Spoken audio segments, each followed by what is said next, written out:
अस्सलाम वालेकुम नाज़रीन। प्रोग्राम आज पाकिस्तान के साथ इंग्लैंड में कुछ लोग आज ईद मना रहे हैं, कुछ जुमा मना रहे हैं। इसी तरह कुछ ममालिक में ईद मनाई जा रही है। आज पाकिस्तान में कल ईद है और जर्मनी और यूरोप के कई लोग जो है वो कल ईद मनाएंगे।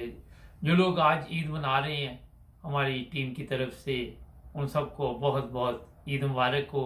जो जुमा मना रहे हैं उनको जुमातुल वदा बहुत बहुत मुबारक हो।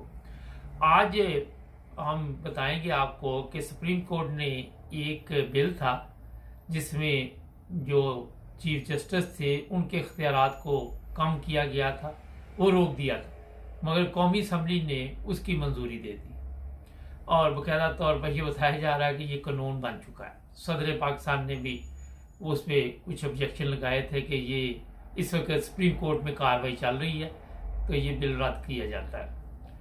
अब मैं आपको सिर्फ इतना बता देता हूँ कि ये जितने लोग हैं ये चाहते हैं कि हर चीज़ जब इनके हाथ से निकल गई तो ये सिस्टम ये चाहते हैं कि मुल्क के हालात हों ख़राब और लोग जो है वो फिर सड़कों पे आए। एक और इसमें आपको इतला दे देते हैं, कल ईद वाले दिन बाखबर ज़राए बता रहे हैं कि जुमा पार्क पे हमले की तैयारी की जा रही है और जो मौजूदा गवर्नमेंट है पंजाब की उसकी मुद्दत भी ख़त्म हो चुकी है।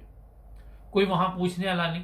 इमरान खान ने बाकायदा तौर पे इस चीज़ का इजहार किया है कि किसी वक्त भी ये लोग हमला करेंगे और हो सकता है कल ईद के बाद फौरी तौर पर लोग जुमा पार्क पहुँच जाएं और वहाँ पे बाकी जो ईद का प्रोग्राम है उसमें शामिल हो।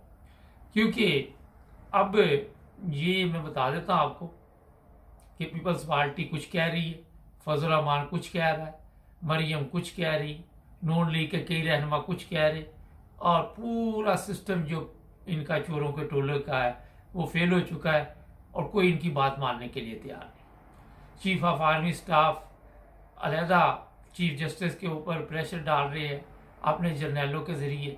जो कुछ आज़ाद कश्मीर में हुआ उसमें भी ये सबूत सामने आ गए, वो ऑडियो वीडियो सामने आ गई हैं जिसमें वो जो फ़ौज के नाम आए हैं जर्नैलों के सामने कि इन लोगों की वजह से वहाँ पे ये सब कुछ किया गया। होता ये है कि लोगों को डराते धमकाते, जिस तरह वो गंडापुरी जो है अमीन उसके बाल काट दिए गए और बाद में उसे कहा गया कि आपने ये बयान नहीं देना और उस पर तशद्दुद किया गया। पैगाम ये दिया जा रहा है कि हम कुछ भी कर सकते हैं। शहबाज शरीफ की गवर्नमेंट जाने वाली है, ये तो इतला सबको मिल चुकी है क्योंकि आपके इल्म में होगा कि किसी वक्त भी ऐसी खबर आप तक पहुंच जाएगी। पार्लियामेंट में भी ये लोग अक्सरियत खो चुके हैं, पार्लियामेंट में भी इनके पास कोई इतनी बड़ी अक्सरियत नहीं है, हालात इनके कंट्रोल से बाहर हो चुके हैं और शहबाज शरीफ जो है वो इस वक्त सख्त परेशान है। और राना सनाउल्लाह ये भी सोशल मीडिया पे चल रहा है कि इन्होंने अपना सामान पैक करना शुरू कर दिया है। किसी वक्त भी सुप्रीम कोर्ट एक्शन में आए और इनकी पूरी टीम जो है वो नाअहल हो सकती है। ये मौजूदा जो सूरत हाल है, इसके साथ एक और बुरी खबर आपको बता देते हैं जो कि आप तक नहीं पहुंची होगी कि IMF ने किसी की भी गारंटी मानने के लिए, कोई भी गारंटी वो मानने के लिए तैयार नहीं, ना वो सऊदी अरब की, ना वो दुबई की, UAE की, किसी की गारंटी वो मानने के लिए तैयार नहीं।